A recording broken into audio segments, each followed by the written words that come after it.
Good morning. I'd like to welcome those online and those in the chamber to our December 8th, 2020 Weber County Board of Commissioners. I'm Commissioner Gage Furr. I'll be chairing this morning. With me to my left is Commissioner Scott Jenkins. To my right, Commissioner Jim Harvey.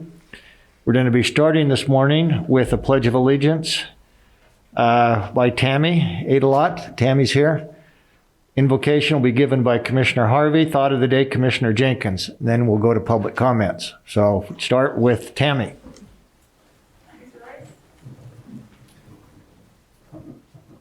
I pledge allegiance to the flag of the United States of America and to the republic for which it stands, one nation under God, indivisible, with liberty and justice for all.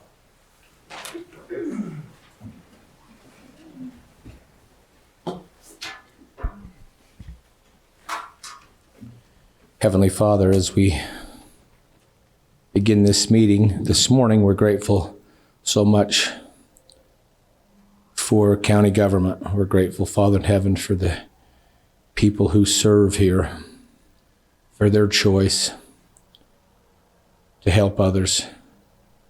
Father in heaven, we ask a blessing on, especially on staff, on our elected officials. They will do so with genuine care for the people they serve. They will do so with kindness and back now to coronavirus news. The White House is hosting. We ask, Father in heaven, also that we'll be able to have a good meeting today, that we'll be able to listen and make decisions appropriately, guided through impressions. We're grateful for what we've been taught, for those people in our past who have unselfishly given of their time and resource to educate us. Please bless them. We're also, Father in heaven, grateful for our military, both in the past and present. We're thankful for our freedoms. We're grateful for those first responders who keep us safe.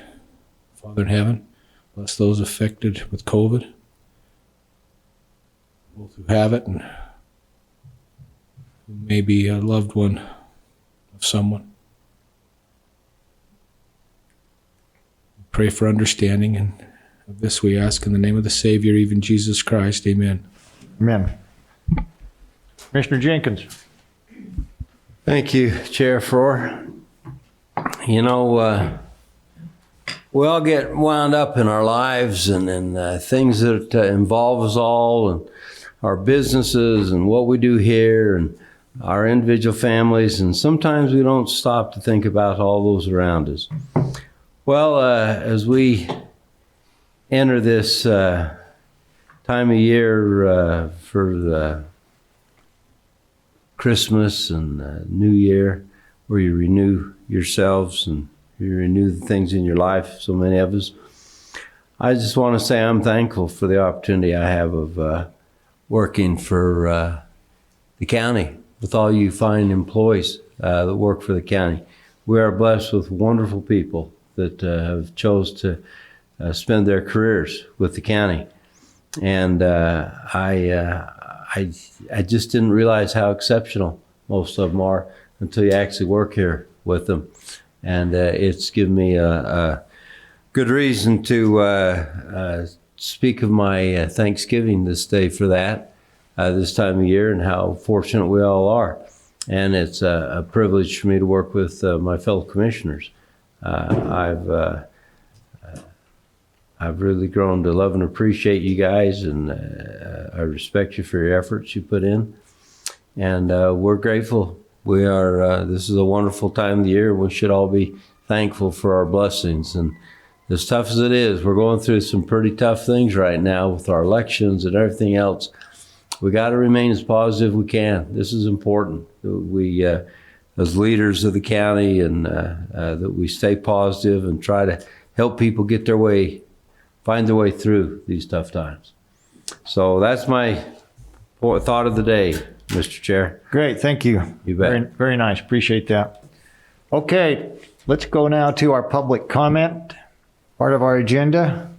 Anyone in the chamber, in the audience that would like to come forward, now is your opportunity to do so. Seeing none, do we have any participants online? One comes. Oh, here we go. You Oh. coming up? No. Okay. All right. We almost had you come up. Anybody online, Stacy or Shelley? Okay. Thank you. We're going to take that as a no comment then, and we're going to go on to our consent items, Commissioners. F1 through 5 is what I'm showing. Consent item F1, request for approval of warrants 3305 to 333.2 and number 454953 through 455,178 in the amount of $2,123,928.47. 2, request for approval of purchase orders in the amount of $131,020.11. 3, request for approval of minutes for the meeting held on November 10th and November 24th, 2020, and December 1st, 2020. 4, request for approval of ACH payment to U.S. Bank in the amount of $157,731.65. 5, request from the Weber County Fleet Department for approval to surplus the following equipment: 2002 Peterbilt Transport, 1989 International Transport, and a 1996 Volvo dump truck. That's the consent items. Commissioners, comments, questions before we go to Ricky for explanation? Oh, I guess it's Lynn. Sorry, Ricky's not here. No questions for me, Mr. Okay. Chair. Same here. None All right, questions. Lynn, you're up. Thank you, Commissioner. The highlights for the purchases this week: 22 purchase orders for $131,000. Largest of these, 31% or $41,000 to IT for hardware and software maintenance. 29,000 or 22% to the transfer station for a new scale. 15,000 or 12% to roads and garage for software annual maintenance and tires. And 13,000 or 10% to the health department for vaccines. All others were less than 10% of the total. And then 253 checks totaling $2.1 million. The largest of these, $1.1 million or 53%, was a CARES Act disbursement for medical tent and beds and tree grinding services. And 336,000 or 16% to IT, largely for firewall replacement. Great, thank you. Additional questions now, comments? If not, I entertain a motion for consent items. I'd make a motion, Mr. Chair, that we approve our consent items F1 through 5, with the exception of, I would like to divide and take the first and second item off of the approval sheet and vote on them separately. Okay, so your motion would be to approve 3, 4, and 5. No, I want to approve them all. It's just on the warrant report, I want to take WS acquisitions off and vote on them separately. I've got it. Now, the Okay. purpose of that is I want to vote against those two, and you guys know why. On the warrants. Uh-huh. Got it. Okay. I just want to do that. So the motion is to exclude the part of the warrants we discussed. WS acquisition, those two. Okay, got it. That's the motion. Do we have a second? Second. All those in favor say aye. Aye. Aye. Votes aye, motion carries. Thank you, passes. Now, you want to make a motion on the remaining. Mr. Chair, I'll make a motion that we approve the two items WS Holding that were stricken from the original consent items. Okay, and I'll second that. All those in favor say aye. Aye. Aye. All those opposed? No. I'm going to rule the motion carries 2-1, so the motion passes. Thank you very much. And thank you for allowing me to All right. no on those. We know why, so You bet. anyway. Okay, the consent items have been approved then in that order. Action items G1, request for approval of the final reading of an ordinance to update the published rates for the use of theater facilities, services, and equipment for the Peary's Egyptian Theater. We talked about this, I believe, a week or so ago. Mr. Ross Reeder or Cassie or somebody come up. Or both? We're both going to come up. Both of you. Okay, welcome. Cassie, Ross. I just want to I apologize, commissioners, but I just became aware. Pardon? Oh, yes. I apologize, but I just became aware this morning with Chris Crockett, our attorney, that we had the first reading of the conference centers contract, but not the second. The second reading hasn't been approved. So I would like to bring them both together and do a second reading of both next week. Then we can post them both in paper. It would be better to have them both together. I didn't realize that the conference center side had only had a first reading as well, and it's not on the agenda. So if we can delay it until next week and have both of them for you, I think that would be best, and that's the advice of our attorney. Yeah. Makes sense, Chris? Yeah, it'll just allow us to put all of the fees into one ordinance, and then you only have to pay for the noticing of one ordinance rather than having multiple Okay. come up to you. So I makes good sense. apologize. I just came aware of this within a few seconds of texting back and forth. Okay. Mr. Chair, Yes, sir. a motion to hold item number 1 until a time that the staff can get those represented on the agenda that the way they feel would be appropriate. Okay, so the motion is to hold action item G1 until sometime in the future for you to combine those two ordinances. Yes. Okay? Thank Second. you. We have a second. All those in favor say aye. Aye. Chair votes you. aye. Motion carries. Thank you. Thank you. Apologize for that. Thank you. Thank you. Okay, let's go to G2 action items. Request for approval of the first reading of an ordinance amending fees for the construction and the demolition landfill waste fees. Mr. Sean Wilkinson. Good morning, Commissioners. This has to do with our C&D landfill. Correct. Okay. We've discussed this a little bit.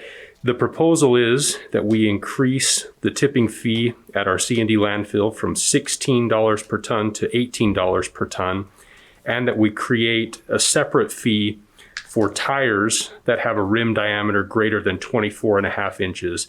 That fee would be $25 per ton. Now, next week, I will bring to you an amendment to our agreement with Molding and Sons landfill, which will increase the county's return from $1.50 per ton to $2.50 per ton on what we get back from the tonnage that is dropped at the transfer or at the landfill. Great.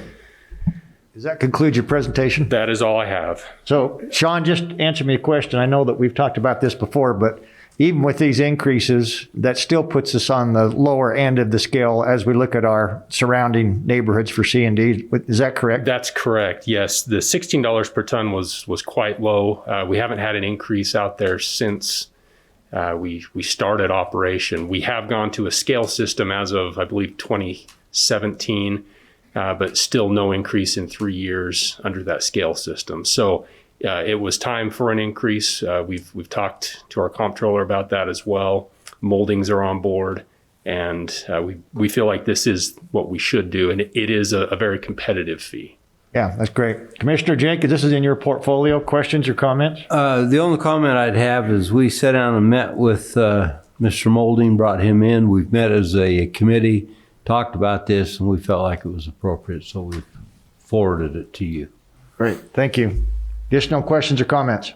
Couple of questions, Mr. Chair, if Go I may. ahead. First off, you mentioned tire fee greater than 24.5. Correct. So it's beginning at 25. The code says greater than 24.5. So my assumption is If I've got a 24.5 inch rim, if there so happens to ever be one, I don't believe there is one now, but correct. so great. Okay. And then the next question had to do with, when was the last time that when was the last time these fees were set? The fees were set, the current fees were set, I believe, in 2017 when the scales were installed, Moldings installed scales. So we went from a per load fee to an actual tonnage fee. So it's been at least 3 years since we have done that. But the fees were fairly consistent then. I remember that, fairly consistent then as they were before. Correct. Just based on a little bit of a weight measurement then. Yes. But the fees were those fees were set before that 17. When was that set? 2008. It's been quite a while. So really, this dollar, a couple dollars there's not been any increase for really 12 years then. That's correct. Okay, thank you, Mr. Chair. Thank you. Might I reply to that also? Go ahead. You know, tires are required by law to be recycled up to a point. And so we don't get a lot of small tires because the law requires them all to recycle. But there's a, I can't imagine good legislators let this happen. Oh. There's a little bit of a hole there where they've allowed these larger tires to get through, and so we get a fair amount of larger diameter tires that come off of loaders and tractors and that kind of thing. So we thought it was only appropriate that we put that a little more in line. And frankly, even this is way out of line. It should be more than that, but That seems I reasonable. mean, to it's me. still low, is what you're saying. until the legislature reacts, there's not much we can do about it. I'm sure they'll get to it. Okay, any other questions for comments before we take action? No. Sean, anything else? Nothing else. Okay, I'd entertain a motion. Mr. Chair, I'd make a motion that we approve the, is this first reading? This is the first Yeah, reading. the first reading of, it says right there, first reading of the ordinance amending the fees for the C&D landfill. Great, we have a motion Second? and a second. All those in favor say aye. Aye. Aye. Chair votes aye, motion carries. Thank you, Thank you. Sean. All right, let's go to request for approval of a contract by and between Weber County and the Vortex Optics for promotion of the archery park in exchange for promotion of their business, I should say. Presenter, Todd Ferraro, welcome. Gentlemen doing this morning, ladies and gentlemen. This is for the archery complex. Many of you are aware who Vortex is. They make binoculars, optics, scopes. It's part of the partnership package. You'll be seeing more come in January. We have some out there right now from our attorneys with Hoyt and Easton as well. What this is it is product for the most part from them for two different areas. We will have rentals at the range for rangefinders. So when they're using the outside range, they can use the Vortex equipment. So it's a revenue stream for us. They will also be giving swag and products for our events and our leagues, which directly replaces a line item we have for tournaments and league and event expenses. So good partnership. They have a huge marketing program.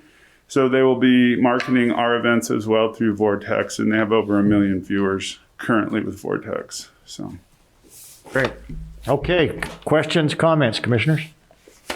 This is another wonderful thing that's happened in this space that we entered into this year. That's done, and Todd, you and your team have done a great job. Thank you so much. well, we appreciate the use of the space. I know you guys had an agreement with Ogden City to turn it into a park. And with the cap being what it is, there's only certain things we could do out there. And I really think this is a win for the community, especially with the funding that we've received outside of the community. Absolutely. If you Has take a look been- at the funding model and for the asset that we now have in Weber County, great job. Pretty remarkable. It is. Okay, commissioners, action or, Mr. Chair, I'll make that motion that we approve the contract by and between Weber County and Vortex Optics for promotional items for the archery park. thank you, I have a motion to approve. Second. And we have a second. All those in favor say aye. Aye. Chair votes aye, motion carries. Thank you. Thank you, Todd. gentlemen. Let's go now to G4, request for approval of an interlocal agreement by and between Weber County and Morgan County for the provision of human resource services. Emily Wild, Yes. welcome. Good morning. So this is an agreement between Morgan County and Weber County to have Weber County perform human resource services in behalf of Morgan County. Morgan County will pay Weber County $1,500 per month, and then it will increase on January 1st of 2022 by 2%. And how many hours? Isn't there an hour requirement in there? Or? I don't know if there's an hour requirement, but I can look.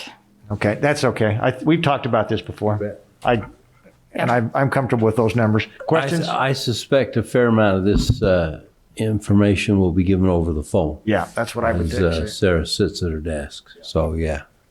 Yes. Okay, anything else, Emily? That's it.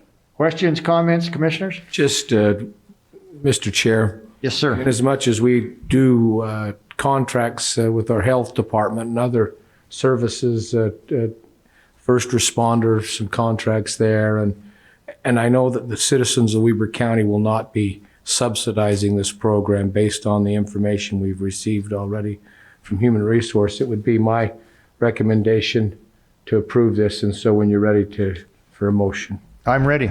I'll make that, I'll make that motion that we approve this interlocal between Weber County and Morgan County to help them with human resource services. I'll second that.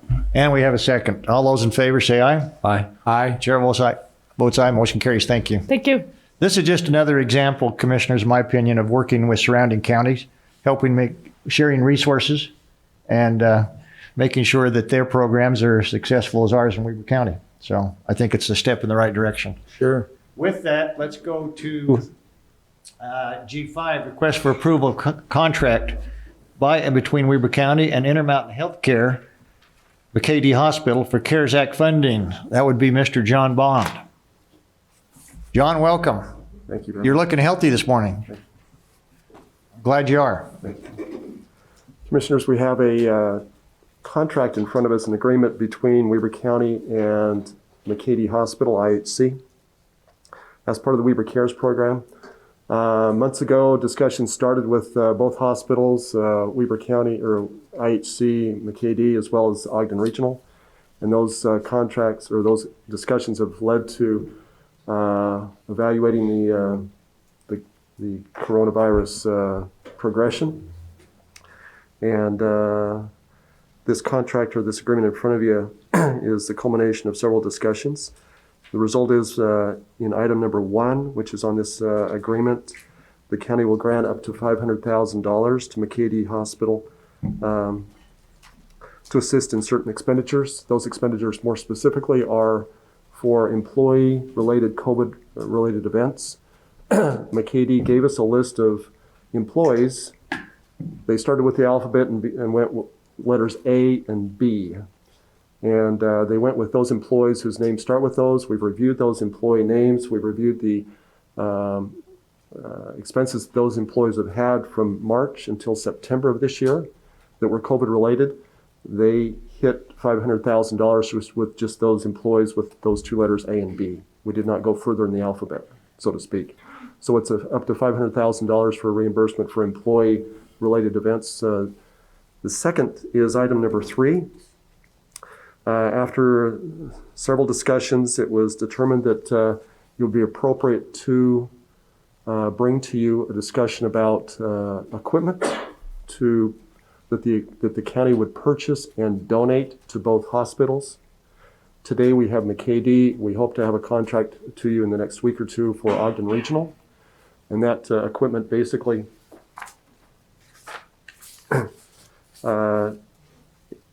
enters into 3 different areas.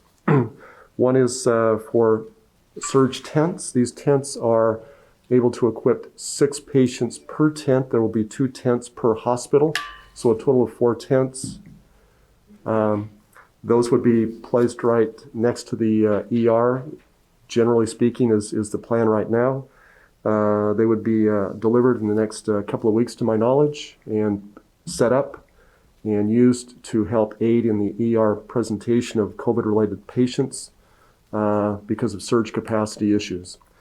That is item number 1. Item number 2 is preparing for the potentiality of future patient overload, and contracts, to my understanding, have been set up with the South Ogden Junior High through Weber School District and the event center, each to be used as surge capacity areas for cots to be set up. With that, beds are have been delivered, and privacy curtains, as well as environmental containment units and HEPA filters. The third item, or third area, would be for a morgue cooler and racks for if there is an overcapacity for those that might expire. and there is no room to store those that have expired until they're able to be taken care of by funeral homes, that type of thing. So we're looking to those type of surge capacity elements with both hospitals. The contract that you've got in front of you right now is to address those issues right now.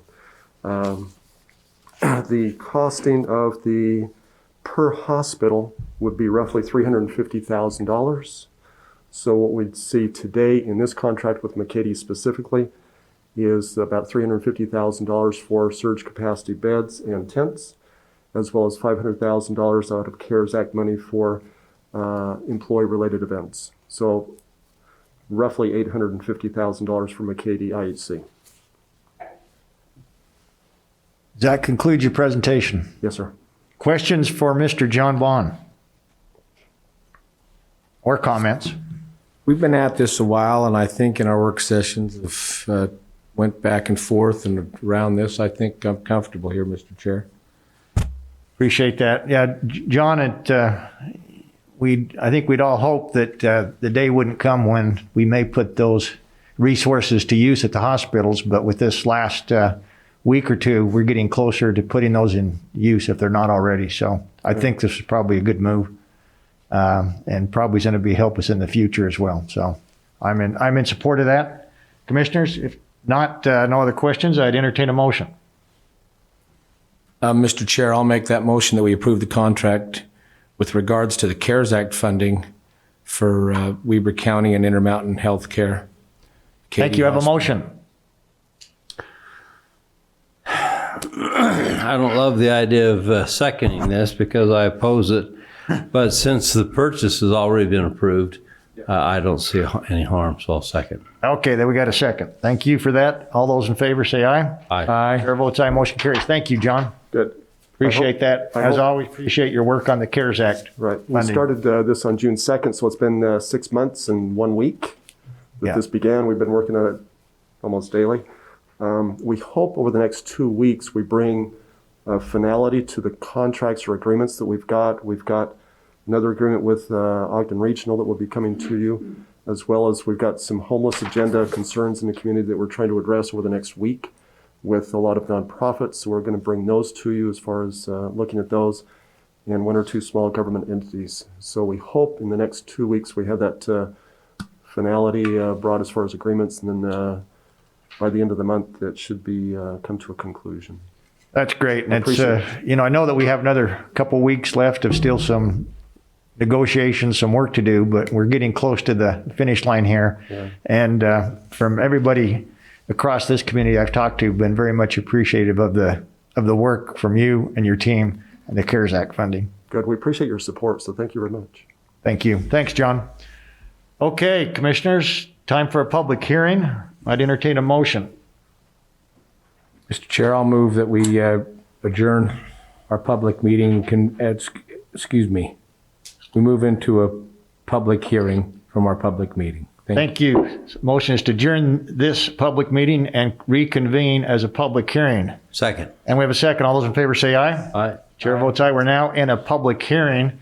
First agenda item on the public hearing is public hearing regarding a county-initiated proposal to amend various zones to remove the use of conference center from zones that are primarily residential in nature and provide additional clarifying language as may be necessary. This amendment may affect the following zones: DRR-1, F5, F10, F40, CVR1, FR1, FV3, and FR3. Mr. Scott Perks, you're up. Thank you. Thank you, Commissioners. So again, this is a county-initiated amendment to the land use code, specifically the FV3 zone and the FR1 zone. Staff did some analysis on the use of a conference center in these zones and found that those 2 zones are primarily residential in nature. And so the proposal is to remove that as a conditional use from both of those zones. The Ogden Valley Planning Commission heard this proposal just this past month and unanimously voted to forward a positive recommendation. There is some clarifying language in this as well, in which the conference center was also paired with an education center. on the same line, as far as the land use is concerned, we're actually proposing to remove that education center as well, due to the fact that there's also an education institution use listed as a conditional use in both of those ordinances. We feel like those are synonymous and didn't need to have duplication. And that's what we are proposing. We're also proposing the use of a new definition. We didn't have a definition actually for education institution. And so we're proposing the term education institution to mean a place where people of all ages gain an education, including preschools, elementary, middle, and high schools, and institutions of higher education. Do you guys have any questions on that? Questions or comments, commissioners? Clarifying questions? Question I have. Go ahead. So this was approved by the Planning Commission. What was the vote? It was unanimous. Unanimous. Okay, that's all I wanted to know. I'm supportive of this. So Scott, just to be clear, this deals with existing subdivisions or potentially new subdivisions that would be approved that are residential in nature that would no longer allow a conference center type use, overnight stays, et cetera, to be allowed in that use. In those two zones, that's in those two zones. But what zones would they still be allowed in? So they're allowed as a permitted use in the DRR1 zone. Okay. And then as a conditional use in the CVR1 zone, the Forest Residential 3, the Forest 5, the Forest 10, Forest 40. Got it. So we are just eliminating this in this particular zone, but they have opportunities in other zones to still participate in conference centers, education institutions, et cetera. That's correct. And those other zones were more commercially or Right. resort oriented. Right. Okay. And how does this impact our public education that we know that has the opportunity to basically locate where they would like to for, let's say, an existing or a new junior high or elementary? How does this impact that? So they do have some protections for those types of uses as a public education center. Existing schools obviously are not affected, grandfathered. The particulars as to those new schools that would like to locate in those areas, I'd have to do a little bit more research on, but I do know that there are some protections for those uses. Okay. Comments, questions? If no comments, we'll go on to our next agenda item, which would be a public hearing regarding a county-initiated proposal to amend Section 101-2, 104-3, 104-5, 104-6, 104-8, 104-9, 104-10, 104-12, 104-13, 104-14, 104-15, 104-16, 104-17, 108-8, 108-15, 108-19, 108-21, and 102-5 regarding accessory dwelling units and amendments to relevant sections of the Weber County Land Use Code. Miss Tammy, Yes. welcome. A-lot. you. Thank you. Good morning. This has to primarily deals with our ADUs. Is that correct? That is correct, yes. Okay. Go ahead. This is a staff-driven amendment to allow for ADUs in any zone where single-family residences are permitted. These would be a permitted use. These would, currently we allow for accessory apartments as a conditional use in all of these residential zones. This proposal seeks to omit accessory apartments and allow for accessory dwelling units. A couple of things to point out, as I'm sure you're well aware, we're looking at a 60% population increase in Weber County between now and 2060. And so this proposal is an attempt to help provide for affordable housing for these various, I guess, stages of life and needs that will be coming up. I want to point out a couple of things with this. We have amended parking sections. We've amended some definitions for clarity. And then, of course, we have inserted accessory dwelling units in all of those residential zones as a permitted use. We have presented this with both planning commissions, Western Weber and Ogden Valley. We've had work sessions with them. We've been working on this all year, actually. Both planning commissions recommend approval. I do want to state that Ogden Valley Planning Commission forwarded their recommendation of approval specifically with that TDR requirement in there. That is part of the general plan. That is currently a requirement for Ogden Valley to not allow for any new density.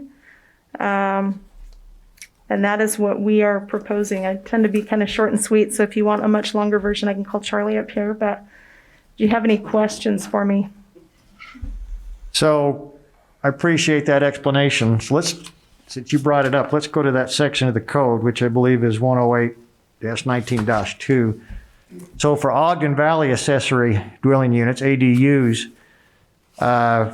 you're proposing that they contain twice the minimum acreage required by the zone and/or do a TDR. Correct. What was the reason to double that? I have some concerns with that. Sure. Especially since we have some existing people in the valley, I'm going to call them empty nesters for lack of a better term, that are currently utilizing their home or could utilize their home from ADU that are on 3-acre lots. But for them to be required to go to a 6-acre lot, they're already in a subdivision, becomes problematic. So right. Was that discussed? It appears to me we're not being consistent across the county, and we're putting an undue burden on existing property owners in the valley that should have the same rights, at least in my opinion, as those in the lower valley. But to double acreage becomes a huge roadblock. Tell me if I'm right or wrong on that. It is a little tricky, I think, to reconcile both the cap on density, which the Ogden Valley General Plan specifically calls out not allowing for any additional density in Ogden Valley. After doing some pretty thorough research, there wasn't much information on those communities that allow for ADUs but also have a TDR requirement. So this is an attempt to both stick to the general plan and still allow for ADUs. Now, we met in a work session, as you know, commissioners, earlier, and the TDR requirement was discussed, and you can certainly, you've got some discretion here. But I wanted to just make sure that you were aware of what was presented to Ogden Valley Planning Commission and the type of recommendation that they forwarded to you. Right, I get that. I guess where I struggle with this, Tammy, is if you've got an existing home and let's say we want to put some folks in there related or unrelated as an accessory dwelling unit, the home's already built. You're not increasing density. You're not putting a new home foundation. You've already got the existing site.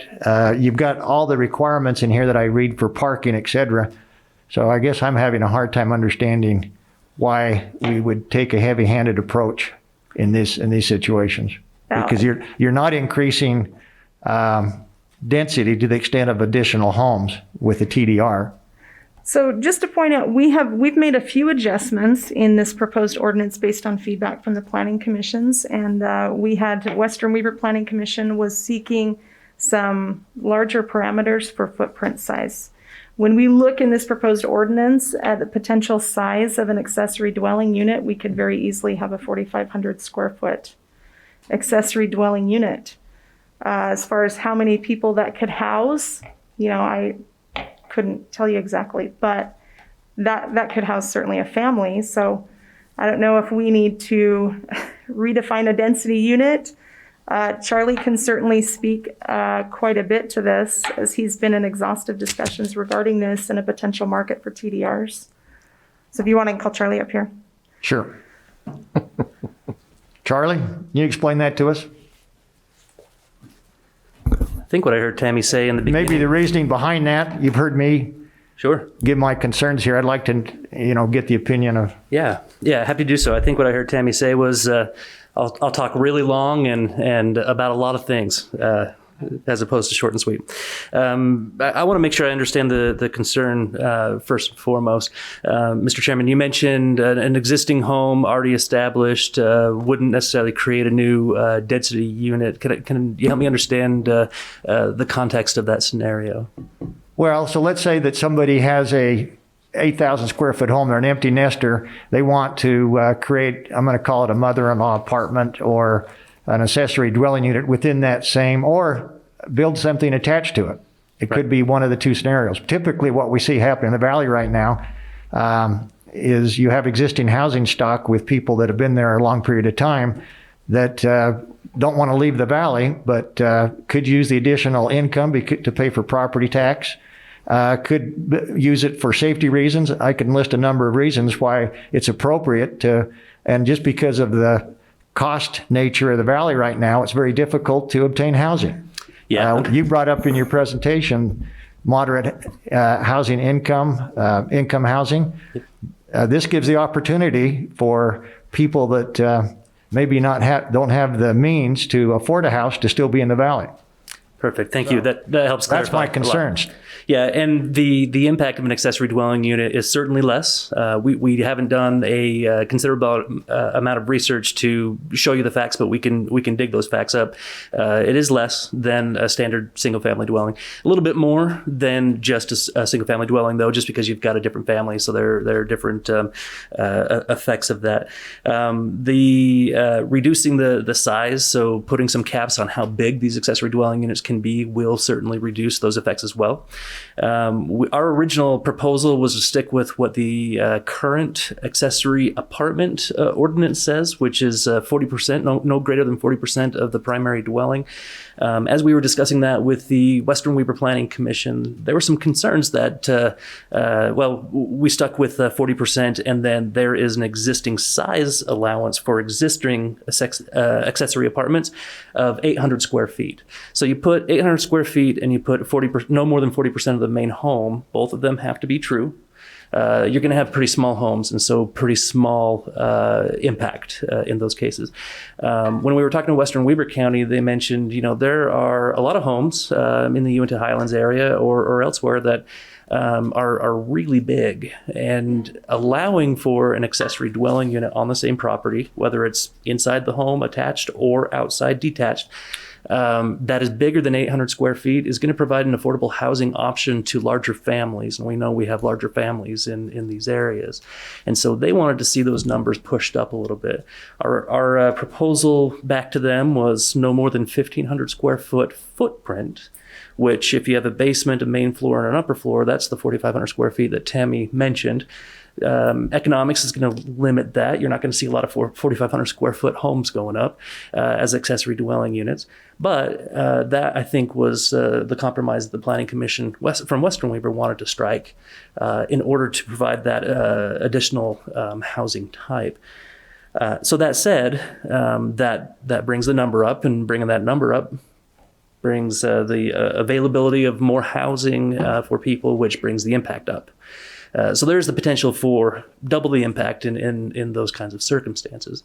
But again, from research that we've looked at, you're looking at 2% or so of the population capitalize on this. So you're not going to be seeing an accessory dwelling unit on every lot or even every other lot. It's really low, the amount of population that capitalizes on it.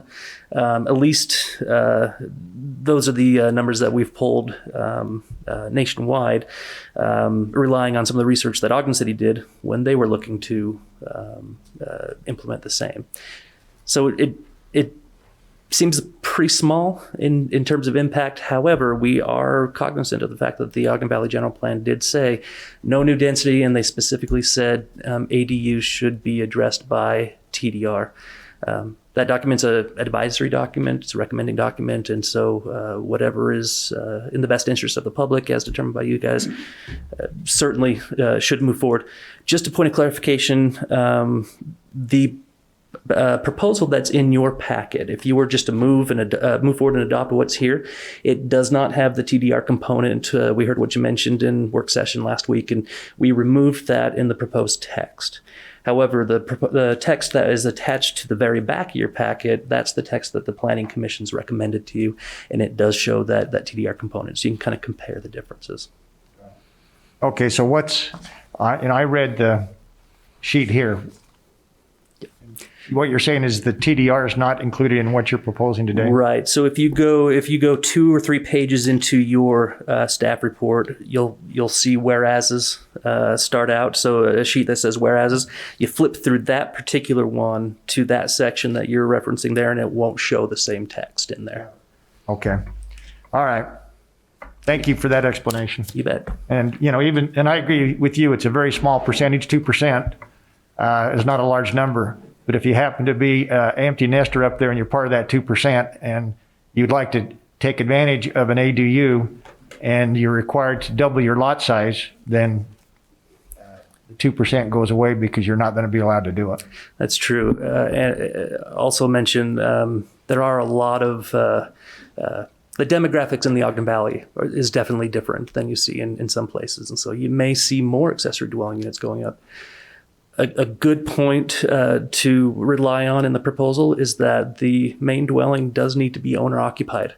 Right. So if you can have an accessory dwelling unit, the people who live in the valley are the ones who will be allowed to do it. So you're not going to see a lot of these popping up on, well, you shouldn't see any of these popping up on second home properties. Right. Yeah, I think that's a good point. So it requires that owner occupant, which is, again, the demographics that we want to make sure we take care of in Ogden Valley and not try to make such a special case up for Ogden Valley versus Lower Weber County. I like to keep it consistent. Tammy, anything else? I'd like to point out that the ordinance specifically states that no short-term rentals are allowed in these accessory, either in the main or the accessory dwelling. Right. So those are kind of the two main points. Anything else, Charlie, you can think of? Okay. We understand that, which I'm very comfortable with that. We'll deal with STRs at some time in the future. Okay. Comments, commissioners, questions? I have a comment or question. So my concern on this was parking, to make sure we got that right. And as I read this, it says all zones there shall be provided in private garage and in areas designated for vehicle parking that include hard surface areas. And it goes through here and lists. Anyway, under ADUs, it says one parking space for an ADU. And then it goes on to talk about how you can have 2 cars.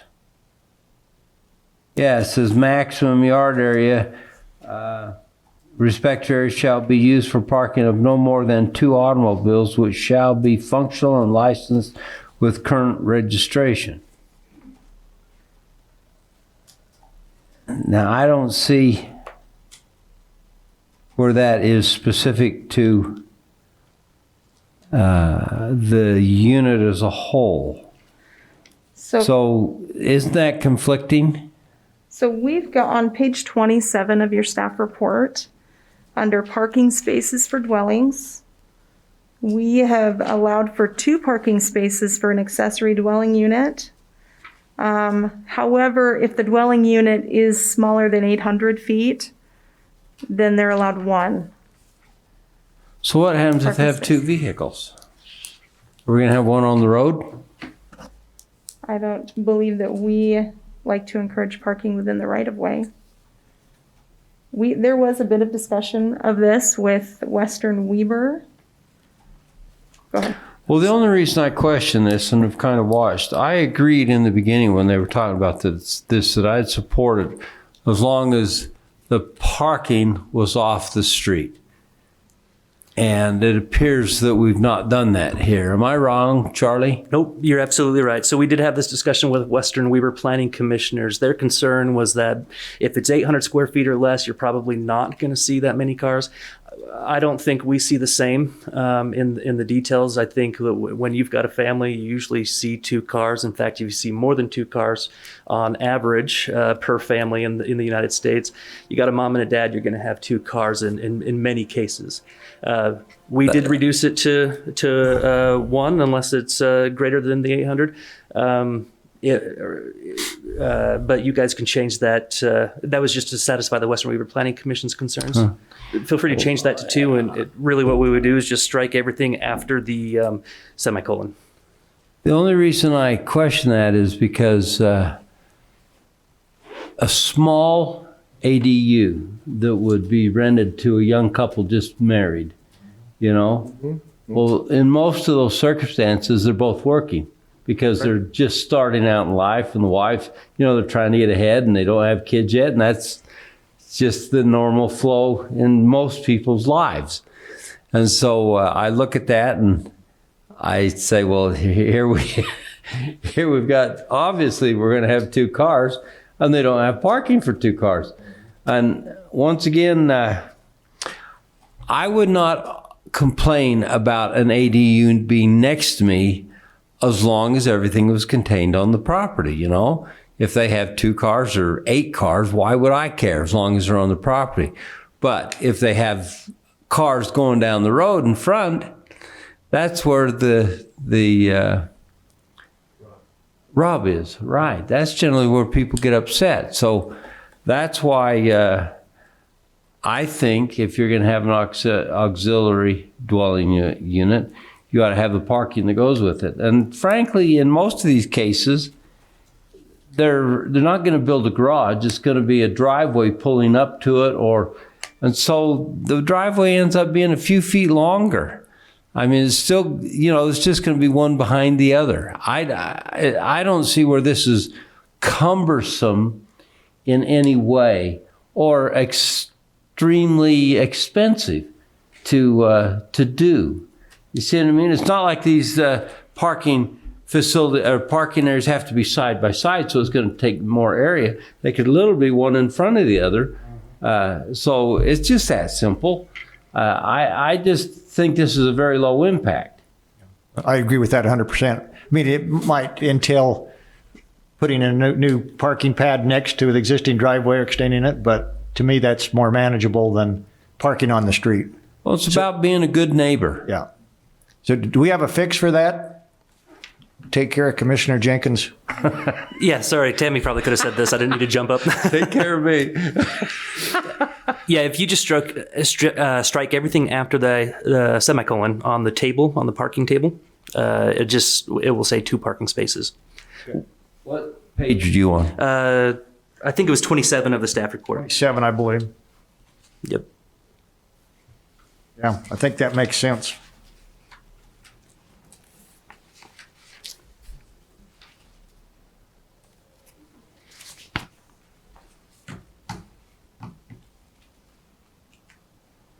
Well, Mr. Chair.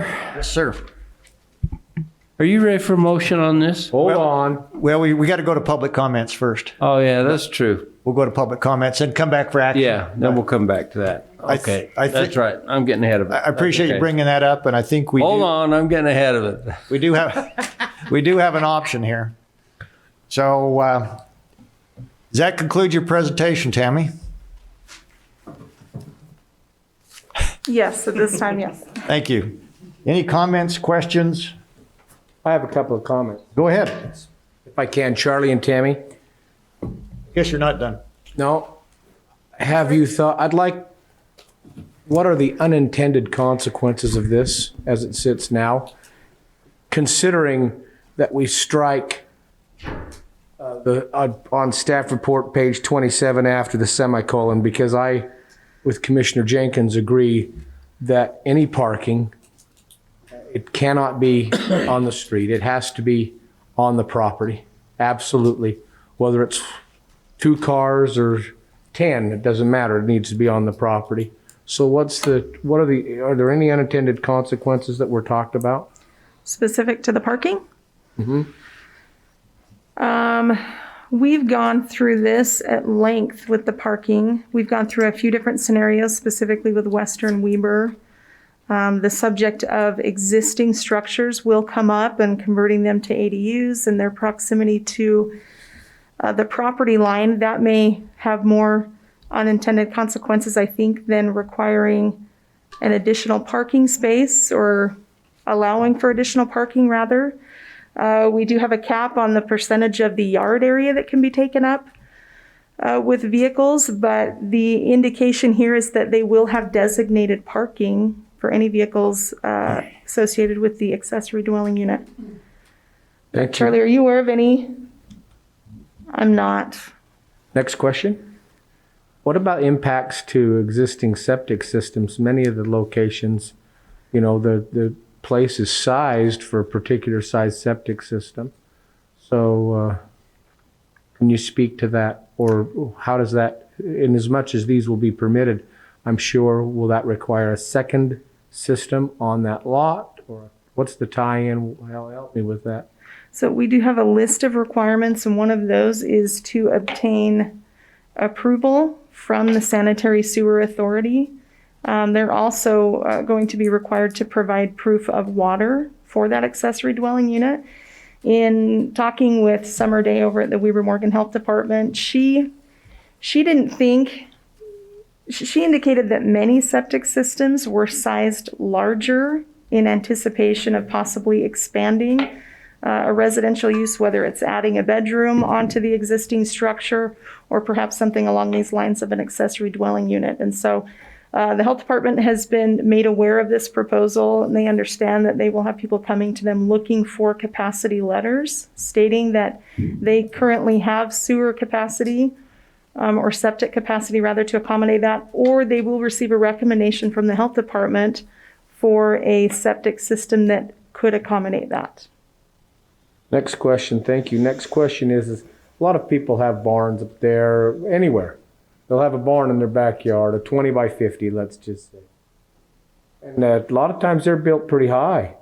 You can get an accessory dwelling if you were to put a floor above the main floor, and then you just, because those are 16-foot high barns, you could get two floors out of it. So that gives you another 1,000 square feet. There's no problem with building a second floor in a barn and with stairs going up there, and you don't see any issue with something like that. So we have had some discussion with the public regarding converting existing structures into an accessory dwelling unit, specifically those that perhaps exceed the height or the footprint requirement, exactly like Commissioner Harvey stated with a barn. We do have, let me pull this out here actually. We do have an addition to this ordinance that we've crafted that allows for converting an existing dwelling unit. Now, this is specific to an existing dwelling unit. We can certainly adjust the verbiage to say existing structure, but we do have some verbiage that allows for converting an existing dwelling unit that was lawfully established 5 years prior to applying for an ADU, which means they don't necessarily have to meet those thresholds that we have currently in our ordinance. Let me get you a copy here.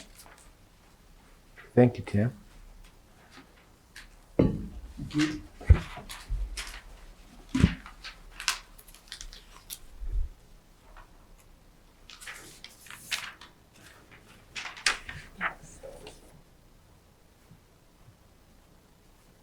And you may have some public comment regarding this as well, wanting to bring this up. Again, this is just proposal, so if we need to adjust the language, we can certainly do that. So your amendment, or your proposed here, or potential, I should say, just takes it from 10 years to 5 years. Is that correct? Correct. Is currently 10 in the... We actually don't have this. We don't have this in our proposed ordinance. Oh, so you don't have- based on That some doesn't feedback, You don't have any of this in there, right? correct. Right. This is based on very recent feedback. We can add this into the ordinance. My only suggestion there would be an existing structure lawfully established at 5 years prior. I think Charlie has something to say. You can tell when I jump up quickly. Actually, You may not want to hear from Charlie. I like who I'm talking to. feel free to tell me to sit down. The way that it's the code is currently crafted, the proposal, not the paragraph you have right in front of you, it will allow for a barn to be converted into an accessory dwelling unit. On Not what lots, that says. not the one that you're looking at. So if you look at the text that's in your packet that is ready to be adopted, if you guys are ready to approve it today, it talks about size requirements. So an accessory dwelling, or excuse me, an accessory building. We're anticipating that there are going to be a lot of existing accessory buildings that people want to convert into dwelling units, which they can. If it's on a parcel that is greater than half an acre, the only limitations on height is whatever the height requirement is for the zone. And all of our residential zones, that's 35 feet. So if you've got a barn that's 35 feet tall and you want to put an accessory dwelling unit in the loft or in any other part of the barn, you can do so. If your barn is bigger than the footprint allowed by an accessory dwelling unit, for example, which the proposal currently says 1,500 square feet. So let's say your barn is 3,000 square feet. but the code limits your accessory dwelling unit to no more than 1,500 square foot footprint. You would be able to take part of your barn, 1,500 square feet of your barn, and put an accessory dwelling unit in that, leaving the rest of it as a barn. It is worth noting, as we talked to our building official about this, there are a lot of barns that are built without building permits because of the agricultural exemption. Some of these are going to be hard to convert for residential purposes, but if they can do it and meet all the residential building codes then, and get a building permit for it, they'd be able to do so with 1,500 square feet. Does that answer your question? It does. Thank you, Mr. Chair. Thank you. Thank you, Charlie. Thank you, Tammy. Yeah.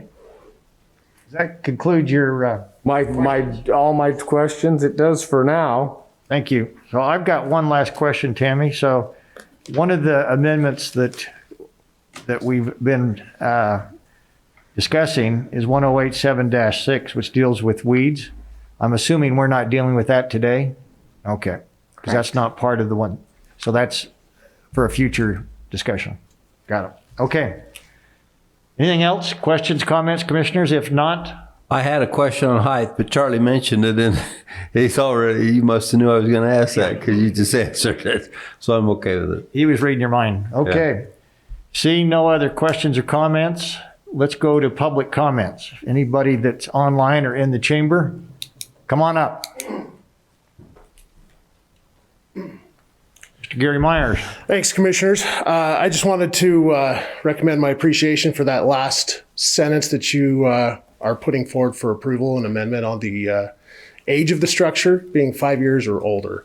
I'm aware of one particular instance and probably many more where it's a dwelling that exists, that was legal, that was approved and currently functioning, where maybe they've got enough square footage in the lot that they want to build an additional dwelling that better fits them, and then that would become the accessory dwelling unit. So thank you for your consideration on that.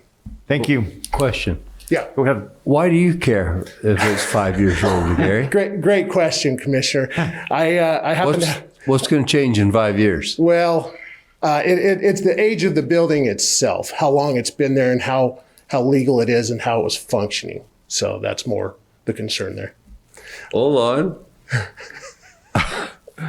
That makes no sense to me. So the age of the building. What do you care? I happen to have a brother that has some property up there. I don't want to hear about that problem. So, but his situation is similar to others that may exist. They have a larger lot. They're allowed to build additional structures on it based on the square footage of the lot.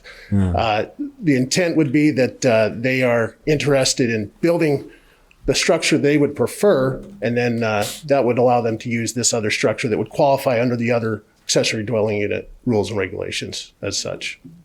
Okay. Great. And so you think the 5 year is a good barometer? I do. I think it's a good parameter to start from and gives them something to work with. Great. Thank you. Yep. Anybody else, please come up. We got anybody online, Stacy? Okay, go ahead. Please give this to your commissioners. Thank you. Could you introduce yourself so we know who you are? Thank you. Okay, my name is Jan Fulmer. The address is 3741 Red Hawk Circle in Eden. And Commissioners, what I would like to do, and by the way, I've given you some information packets. You will receive this electronically. There are links in there which are obviously much easier to access. But I'd like to present some facts on why TDRs have to be included in this accessory dwelling unit proposal for the amendment. Number one, if the transfer of development rights, if it's not in this amendment, it in no way is in support of the Ogden Valley General Plan, since it can really increase the number of dwelling units beyond the 1 per 3 acres that was used to project the population growth in Ogden Valley in that general plan.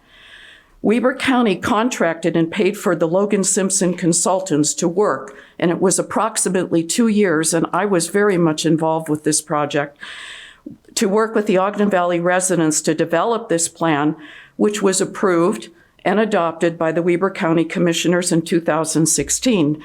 Commissioner Harvey, you were part of that commission team at the time. 2016? Yes, sir. Well, interesting, because my first day on the job was January 3rd, 2017. Well, maybe it was 17, but I know you approved it, okay?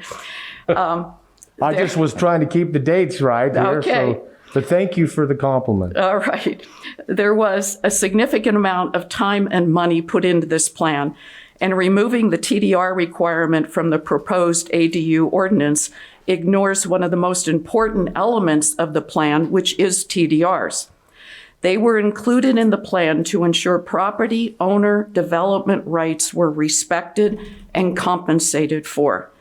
Use of TDRs would also allow for more cluster development to preserve open space in that valley, which contributes to the recreation element, which the valley is most known for. Number two, granted that there still needs to be a formal process to handle and address TDRs in the county, I have actually had some initial communications with Charlie, okay, regarding TDRs and his initial ideas on how to handle this. And the reason why I contacted Charlie is because he had mentioned the use of TDRs when we went through the review and actual approval of those storage units in Ogden Valley that were behind Snowcrest High School. And granted, there's still a lot that has to be done, but if TDRs are kept in this ordinance, it may help further develop the TDR process and also determine what the market value is for TDRs. Number three, we are still waiting for the public presentation by the Utah Geological Survey Department regarding their study on the availability of water resources in Ogden Valley to meet the projected growth. This study was requested by Weber County in 2017 to help determine if there is adequate water in Ogden Valley to support the projected growth for the valley. There is a public meeting, finally, scheduled for December 17th, 2020. This is in your information packet.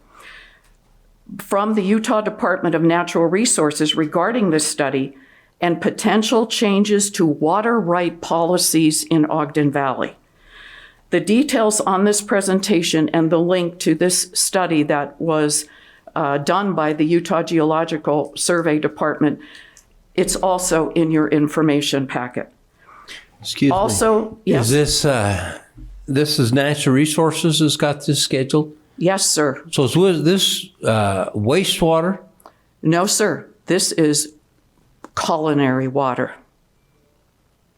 Okay. Sean, are we familiar with this? Yes. Yeah. Charlie, I'll let you speak to that. They've already given a presentation to you guys. This is the groundwater study that. Yeah, this is the groundwater. This is groundwater. Study. We talked about contamination into the reservoir. I just want to make sure, because in my mind it got off a little. Thank you. I'm sorry. That's right. And it is the groundwater versus the budget. I found it interesting. They refer to it as the budget for culinary water, which means the amount of culinary water. How much is there? How much of a resource is there to serve the growth in the valley? What I would also like to note is that Wolf Creek Water and Sewer, and I think all you commissioners did visit that facility, which is very much a state-of-the-art facility. On July 9th, 2020, they notified Weber County Planning that they cannot commit to providing any net water for net new development. They're at a standstill. Why would Weber County want to potentially increase the density or number of dwelling units in Ogden Valley beyond the 1 per 3 acres when it is not yet known if there's sufficient water to support the current dwelling units, let alone support additional dwelling units? Number 4, in 2011, Weber County contracted with a consulting organization, I think it was Sunrise Engineering, to do a study on wastewater in Ogden Valley. A very detailed report was provided with recommendations. Weber County has just again spent money to have this similar study done, and I believe it's by the same company, to do this study in Ogden Valley. It's now 2020, and is there a reason why Weber County requested this study to be done again And were there any recommendations from the study completed in 2011 that may have been implemented? Now, when I saw what was happening, I submitted a GRAMA request to the Weber Morgan County Health Department because they are the ones who have to approve any new on-site water treatment facilities for homes that are being built. You have this data in your packet, and you will see a graph there. But since 2012, approximately 500 approvals were granted for on-site wastewater treatment. So we did not want, when the Ogden Valley General Plan was developed, we did not want the crisis that occurred in about 1997 when they changed development rights to go from 1 acre to 3 acres. And one of the main reasons for doing that was because if you have a home on 1 acre, you've got your wastewater treatment on the 1 acre as well as your well. And there were some problems. All right, so that general plan tried to respect the current development rights. The Weber Morgan Health Department determines their assessment and approval on on-site wastewater treatment facilities based on the sleeping capacity of the dwelling unit, not necessarily the bedrooms, but the sleeping capacity. So will accessory dwelling units use existing on-site wastewater treatment facilities that were approved for the primary residence on the property, as you noted, Commissioner Harvard? Or will a new assessment and approval be required for on-site wastewater treatment for the accessory dwelling units? Now, what I'm going to recommend is until we hear what has to be said about the sources of water in Ogden Valley, being able to support the projected growth that's in the Ogden Valley General Plan, I highly recommend we wait before you take any action on this. Okay, thanks, Jan. That exceeds your 3 minutes. Thank you. I do have a question for you, though, Jan, before you go. So you talk about TDRs. What's the current marketplace for TDRs? If somebody, if this was to pass at some point with TDRs, somebody wanted to buy a TDR, where do they go? How much do they pay? How do we do that? That I do not know, and I think I'd ask... So why would we require that if we don't have a marketplace? If there's really what we're saying, without a TDR, under what you just proposed, there is no ADU that would be allowed in Ogden Valley because there's no marketplace for a TDR. I'd like to ask Charlie to come up because this is something that we've talked about ever since the general plan was approved. Okay, no, thank you. Thank you. We'll let Charlie rest for a second. We've got additional comments. Commissioner Jenkins? I really appreciate Jan's comments today. Thank you very much.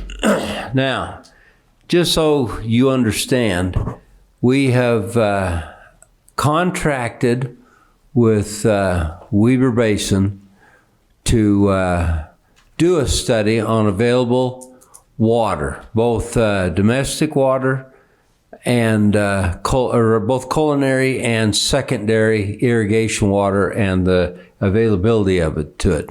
And I anticipate that we'll start in the Upper Valley. And I anticipate that we'll start seeing, they've been in contact with us, and I anticipate that Weber Basin will start that project here in January sometime, and through the next 5 to 6 months, they'll gather that. And one of the reasons we elected to go with them is because they're right in the middle of receiving a grant from the federal government whereby they are going to line that upper canal that goes all the way across the northeast side of the valley up there. It goes all the way across that. It's an extensive canal, and it wields a large percent of all the irrigation water out of Causey that comes down the river. And anyway, that's what they're going to do. So we elected to go to them to provide that for us. The wastewater that you talked about, we are also in the middle of doing a wastewater study. Now, you question why we chose to do that instead of using the study we already had. Well, the reason we elected to do that is because, and the reason we visited the Wolf Creek site up there is because we wanted to prize ourselves and make available the new technology that is available in these small wastewater systems. This is emerging technology, and we were way impressed with what we've seen at Wolf Creek. They were able to put a lot of capacity in a very small area because of this and make it look very conducive to the area which it served. Unless you were up right on it, you didn't hardly know it was there. And so we were very impressed with that. And so when you start looking at these small village areas that are in our master plan or being put up there, that's conducive to that area. So I'm of the opinion that everything you ask is being addressed except TDRs. And that's one thing that we haven't addressed yet up there. And there are TDRs that are available today for, we call them recreational areas. Is that what we call them, the ski resorts up there? Yeah. So they if they want them, can purchase TDRs in the code. Now, it is Commissioner Frohr mentioned, there's really not a market for them, but we know somebody who wants to sell some today, and we questioned the other day. Ogden City thinks they have some TDRs that are transferable today that they could sell, and we asked them where they got that, and it was based on the amount of density that was approved on a piece of property that they chose to purchase to protect their wells. Now, when we questioned them about that, there was no question that that was a swag all the way. And they assumed that they could sell those. But we've never put into code anything that really allows that to happen or encourages it or orchestrates it in any way that I'm aware of. So it's kind of like we got a bridge to where? Nowhere. You know what I mean? So who knows? So anyway, I really appreciate your comments, but I think all but one we've addressed, and the one we haven't addressed, I don't know what we're going to do. We've had fairly extensive discussion on this, and I'm not sure where we're going to go with it. Yeah, good question. Okay, thank you. Thank you. All right, do we have some public comments online? Stacy, I heard that we had two. Two. You could call on one or the other, Mr. Chair. Go ahead. So who do we have? Miranda? Miranda, are you there? Go ahead. Good morning, gentlemen. Miranda Menzies from 3807 North Wolf, what am I saying? 3807 North Elk Ridge Trail. I recognize her, Mr. Chair. Yeah. She's fairly recognizable down here. I'd like to say I'm speaking as a private citizen. I'm not speaking in my capacity as the chair of the Wolf Creek Water and Sewer District, though we were delighted to welcome you to our sewage plant. And I'd like to make a comment which is from knowledge I've gained as chair of that board. Obviously, I appreciate Mrs. Fulmer noting that we've got this presentation occurring on the 17th. And I think it would be very useful for a lot of folks to see that presentation by UGS and understand that the supply of groundwater is a very complex thing. There are certain areas of this valley where water is available, and there are other areas where water is not so available, and it's a matter of geology. And Commissioner Jenkins, you commented on the compactness of the sewer plant at Wolf Creek. I would draw to your attention the fact that the reason that it is so compact is partly because we have geology in that area which allows us to operate a rapid infiltration basin. And that is not true in all other areas of the valley. As you know, there are places in the valley where you cannot put in a septic system even, because you can't get the ground to absorb the water. And we just happen to have our sewage plant, because of the wisdom of our predecessors, our sewage plant is on a site which will absorb water through a rapid infiltration basin. So please don't assume that you can just drop one of these puppies by every single village, because you have to look at where that water is going to go after it's been treated. Anyway, to come back to the accessory dwelling units, I'd like to compliment the staff and also the county commissioners on all of the very complete standards that have been put into this. I would like to support the suggestion that these transferable development units, transferable development rights, TDRs, are important. And I realize that you're looking at a situation right now where you don't believe that there's a market. I'd suggest that we need to find a way to get this into ordinance, and possibly with a different mechanism in some sort of private-public partnership to create that market. If the reason that we don't have a market is because we haven't tried, then shame on us. We need to find a way to try to get that market established. And I think then that I would ask that the commission consider committing that if a market is created, they would be prepared to step back and put it into the ordinance of this, addressing these ADUs. But I think for right now, I entirely see the Chair's point that we don't have the mechanism, so we can't put it in there. But I'd like a future-looking commitment that we would potentially put it into the ordinance when such market becomes established. I'd also like to raise the question of the size.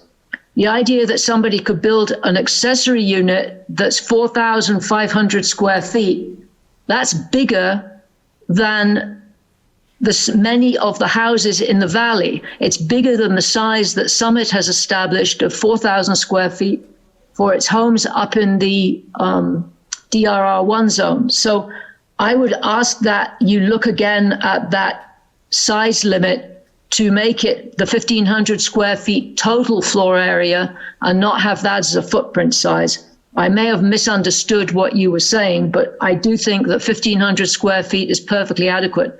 I lived in a 1,500 square foot apartment for a number of years relatively recently, and you can live perfectly happily in 1,500 square feet. Those are my comments, and if you have any questions, please let me know. Thank you, Miranda. Great comments. And, since you brought up TDRs, obviously, if there was a marketplace that the public could go to right now and buy TDRs, my opposition to including this would go away. It's going to be driven, TDRs is going to have to be driven by both the public sector as well, and probably more by the private sector. So again, I'm very familiar with TDRs. In fact, I think 10 or 12 years ago, I passed the first TDR ordinance in the state that allowed Weber County and other counties to set up a process to do it. But that's been 12 years and nothing's happened. So it's objectionable to me until we have a plan in place and a process in place for people that want to buy TDRs to do so, that all we're doing is postponing the inevitable, and we're using this as a mechanism to deter and stop growth, which is not. So those that want to see the TDR passed, I'd encourage them to get involved. Let's stop using TDRs as a way to stop, and let's encourage people to do TDRs. So that's my comments, Commissioners. Do we have, who is it? Shanna is with us? Shanna Francis? Yes, good morning, Commissioners. Thank you for your time. Thank you for all you do. Appreciate your efforts. I live at 4609 East Creekview Drive in Eden. I am on the Planning Commission, was part of the vote to approve accessory dwelling units, but on condition of the TDRs. I know you, all three of you probably have already made up your mind more or less on where you want to go with this and your perspective on TDRs. But again, to reiterate, to do this, to pass this without TDRs is just is another way around the density requirements that have been upheld and very much supported in Ogden Valley. You know, this ordinance seems very innocuous, the way that it can be presented, that it's just a mother-in-law apartment or somewhere for your innocent young kids, newly married, affordable housing. And, you know, that's all well and good. And currently, our ordinances allow for parts of people's homes to be rented for this very, very thing. To me, there's already a tool to address a place for mother-in-laws and for young children to live. When they're going to be used as a completely different unit that can be larger than the home on a property, it's cutting the requirement for the size of a lot for a home. I mean, that's just the bottom line. You can call it anything you want, but that's where you're going with it, unless you do have the TDR, because then you would be retiring another area of the valley to compensate for that required 3-acre. I know Commissioner Ford, you mentioned, well, what if you're already in a residential neighborhood? You can increase the square foot, but that's where the TDR comes in. You retire a piece of property in another area to make up for the lack of acreage required for the 3 acres for another unit. So I would I would beg, I think there's going to be an uproar if this were passed without a TDR. And we know TDRs right now, we don't see them because they are market driven, they're value driven. And right now there hasn't been a need for that. Another point I would like to make is that I initially bought into accessory dwelling units as affordable housing, as a state mandate that counties have affordable housing and communities have affordable housing. But ever since getting in and delving deeper into short-term rentals, I'm made aware of that our housing prices have skyrocketed in the valley, not because of demand and the projected growth along the Wasatch Front. The number of houses being built in Ogden Valley for new growth and new families that want to move here is pretty much zero. We've had a stable growth rate in Ogden Valley. And I've mentioned this before. The number of newspapers that we deliver to full-time residents with a post office box or a mailbox has remained stable for almost 20 years. All of the cement trucks, all the growth in Ogden Valley has been for second homes or investment properties because of it's market driven, because what people can charge for nightly rentals. If we're truly interested in having affordable housing in Ogden Valley, then we need to cap the number of short-term rentals, and so prices will go back and stabilize to a rate that people can afford to live here.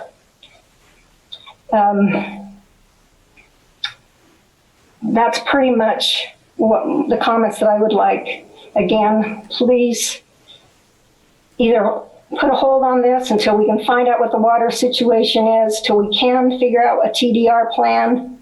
There are many, many successful models across the nation. It's not something that we have to reinvent the wheel. And thank you for your time. Thank you. Thanks, Shannon. Appreciate you being online with us. Stacy, anyone else? All right. Seeing no one else from the chamber is coming forward, I'd entertain a motion to adjourn our public hearing and reconvene as a public meeting. So moved. Second. All those in favor say aye. Aye. Chair votes aye. We're now out of our public hearing. No more public comment.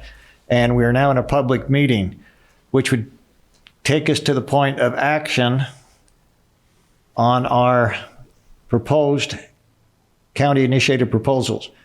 So let's start with the first request, as we talked about, which was to clarify the language is necessary affecting the conference center zone, conference centers in the residential zones, as presented by Mr. Perks. Any action that the commission would like to take on that? Mr. Chair? Yes, sir.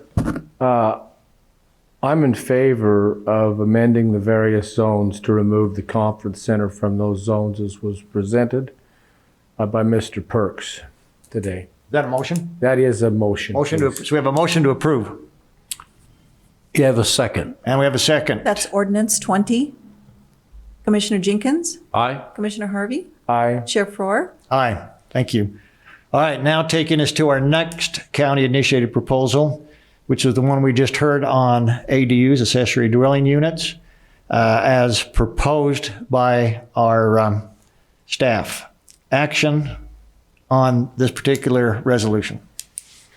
Mr. Chair, I'd like to make a motion that we suspend voting on this today and move it a week or two. There's been a couple things brought up today I'd like to check into a little.